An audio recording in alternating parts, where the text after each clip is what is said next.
Sometimes you come into agreement with people simply by supporting them. I know that because I was one person that had to be dealt with by God because of that. I deeply cared for someone, and I thought that I was simply just supporting them because I loved them and I wanted them to know that. God revealed the spirit that they were operating in as to why they made the decision that they made, and their decision was direct rebellion to God. And me supporting that person was actually me coming into agreement with that person, which ended up causing me to be disciplined for something that was for them. Now, this is a case-by-case thing, so it just really all depends. Some people have altars that have been built up because of insecurities, because of bitterness, because of anger, because of wounds that they have, really bad experiences and things like that, especially the people who are unforgiving, who sow discord, who are divisive. What I got to witness last year, like people joining hate campaigns and slander campaigns and scandalizing people and gossiping and stuff like that, is that those people did not realize that they were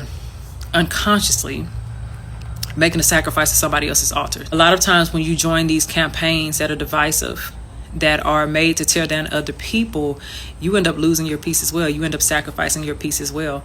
Because now you're constantly following it. Now you're constantly going along with it, constantly trying to watch it, and it consumes you. Sometimes all it takes is just dialogue. It just takes a conversation, and before you know it, you're giving internal consent. And once you get to that place to where you are now defending that person, you are now co-signing that person, you're sharing and reposting certain things, you're no longer just an observer, you're now a participant in the sacrifices and the worship that they have with the altar that they have created. For instance, because I cared so much about that person, even though God had already told me that person is acting in rebellion towards me, I sacrificed my obedience to God. I sacrificed the conviction that I had. I sacrificed my discernment because I didn't want them to feel abandoned.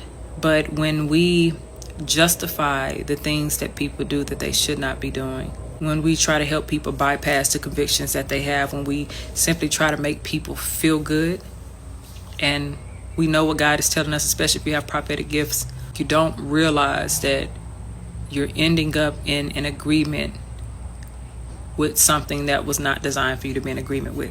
When you feel the conviction, you can't bypass that conviction. When you see that what they're doing is wrong, you can't justify it. Sometimes you really have to sit back and assess what is the spirit that is working behind that altar. What is the spirit that built that altar? Even if you listen to a person vent about the problems that they have, if you don't directly speak against what they're doing, you may unknowingly enter into an agreement with that person on a spiritual level.